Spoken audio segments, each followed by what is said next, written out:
السلام عليكم ورحمة الله وبركاته. خواتاتي، رجعنا بالفيديو جديد.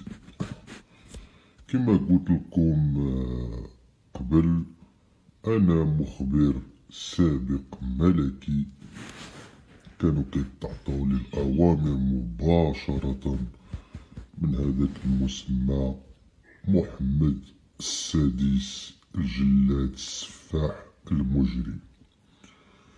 دابا أنا حاليا خواتاتي راني لاجئ سياسي في دولة الألمان، دولة الحق والقانون.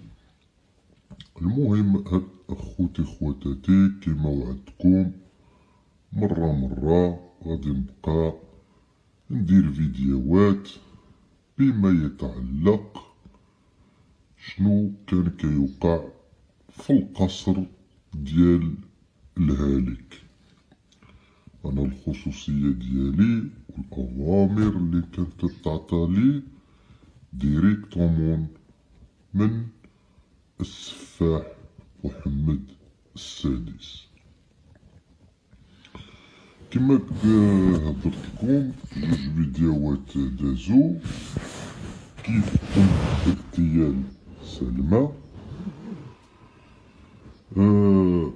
عطيت لكم شويه ديال المختصرات باش ما نجيش ثقيل عليكم، كندير فيديوهات قصر باش نختصر لكم هذاك الشيء في فيديوهات صغار.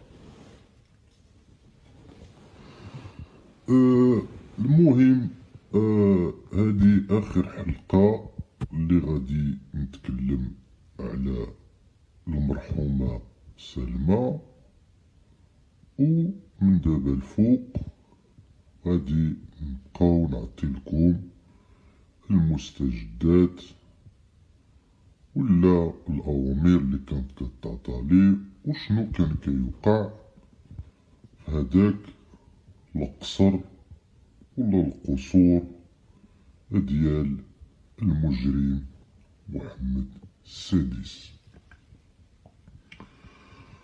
كما قلت لكم الإخوان الأخوات، آخر مستجد بما يتعلق المرحومة سلمى.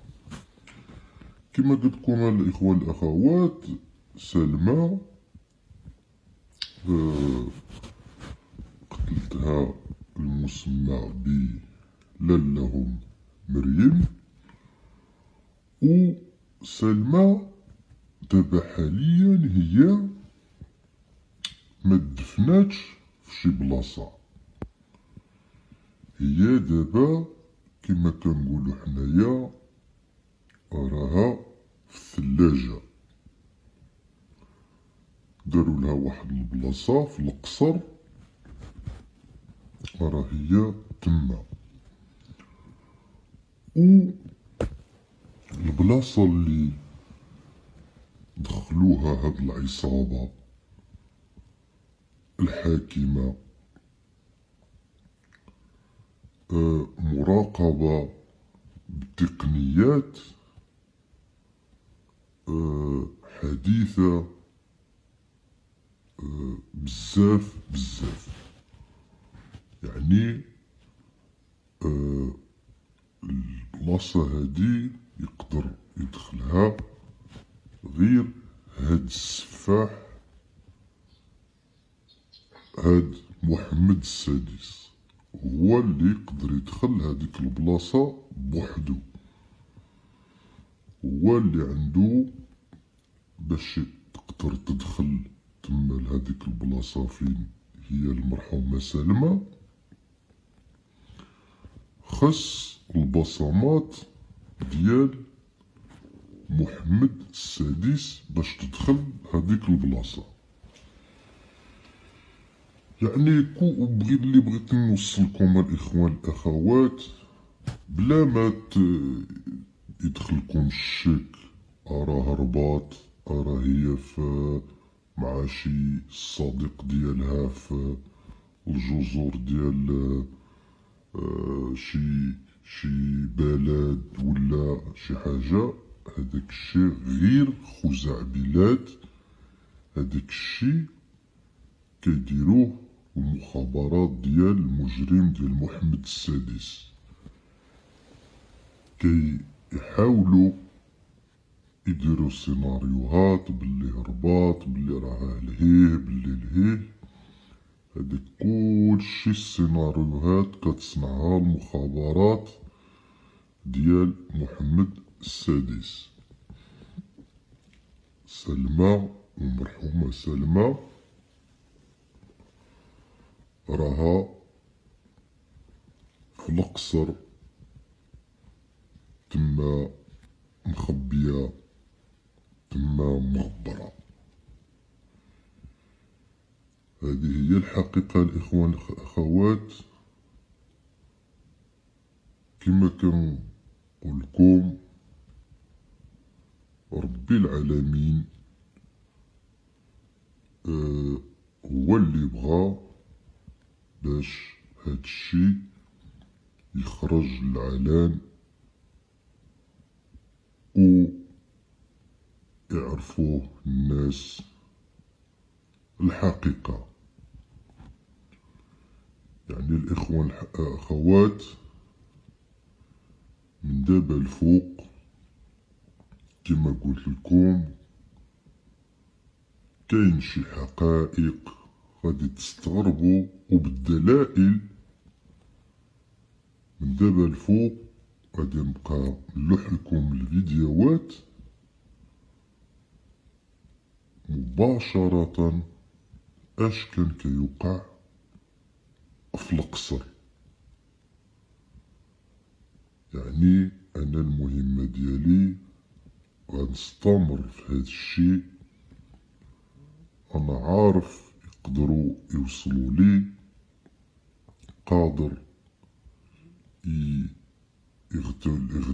يقتلوني، ولكن الاخوان الاخوات كما قلت لكم انا تعطات لي بزاف د الاوامر من طرف هاد المجرم، ما بينهم القتل. هذه هي كانت المهمة ديالي، يعني المهمة الصعبة. أنا اللي كنت عليها، أنا اللي كان عندي واحد الفريق مختص بهذا الشيء.